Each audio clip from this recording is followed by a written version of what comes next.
Malaysia is known as a country that has beautiful scenery, good food, and nice people. Too nice for our own good. But what do I mean? Being nice is good, right? Dang, no. We're very polite and we accept immigrants as part of our society. From people to Bangladesh to Nepal, and the most concerning, the illegal immigrants, the Rohingya refugees. As Malaysia is helping them to live a better place out of the abuse after they are considered stateless by Myanmar, starting from the year 2017, Malaysia has helped them to enter the country as they were using dangerous paths to run here. And our first responders are sacrificing themselves to help these illegal immigrants. Who am I to judge, but why are we helping them? Hello and Assalamualaikum everyone. I am Farah Izzati, binti Noor Kharizan, and I'll be talking about why Malaysia accepting Rohingya refugees is a threat to our peace. Let's discuss about the major events that the Rohingya has given us. The criminal cases, the riot cases, and even the sexual cases.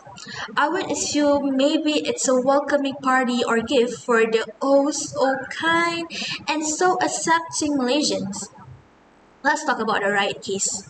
I quote this case from Channel News Asia back in 2022. 500 of these helpless illegal refugees decided to flee from the immigration detention center by breaking block doors and grills barriers by force. Because of this, 6 of these refugees had some minor injuries and 2 were killed as they decided to throw themselves on ongoing traffic. For the criminal cases, Bulletin TV3 reported a break-in case in Johor where 5 Rohingya refugees, in which 2 were girls aged 8 and 9, were caught. They managed to steal items that cost 80,000 ringgit.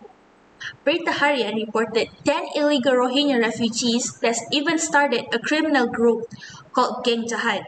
They were active robbers and burglars in Klang State. They managed to gain 1,500 ringgit. And worst of them all, the sexual case.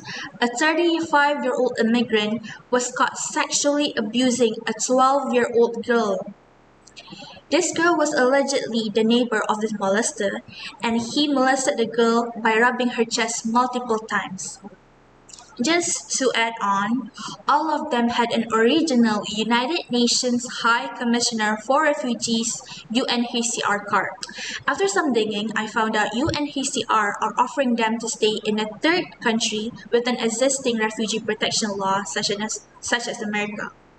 They are using the excuse of Malaysia being an Islamic country to stay here.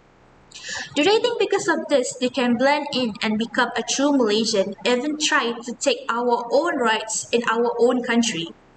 That is why I believe that Malaysia accepting Rohingya refugee is a threat to our own peace, and this is because the increasing criminal cases that they had caused us and them believing we can accept them as our own. That is all from me. Thank you. According to the United Nations High Commissioner for Refugees, or UNHCR, refugees are people who have fled war, violence, conflict, or persecution and have crossed an international border to find safety in another country. Hello, I'm Aishah Nur binti Adam, and in this video I would like to discuss about my topic, Malaysia accepting Rohingya refugees, a threat to our peace. So let's start with who they are. A stateless Indo-Aryan ethnic minority, the Rohingyas live in Myanmar's Rakhine state and are primarily Muslim. In 2017, the Myanmar government killed thousands of Rohingya people. Malaysia has criticized Myanmar for this violence, which resulted in over 25,000 deaths and 700,000 people fleeing for safety. Malaysia seemed to represent hope for Rohingya refugees living in Myanmar.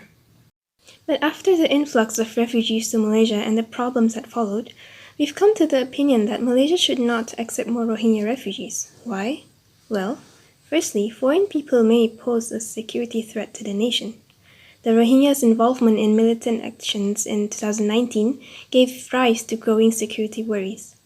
Although the majority opposed political violence, the Rohingyas were considered an easy target for radicalization movements by extremists.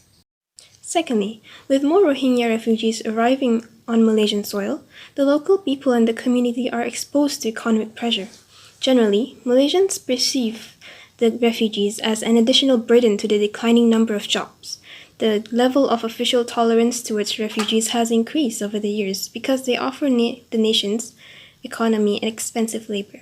As an example, there are claims that unauthorized refugees are abusing stalled permits by renting them from Malaysian business owners. This scenario often follows after immigration regulations are abused. Lastly, Malaysians fear that they would demand rights such as naturalization in the future as many Rohingya refugees have lived in Malaysia for several years. In 2020, a Rohingya activist, Zafar Abdul Ghani, allegedly demanded citizenship for Rohingyas along with other 11 demands.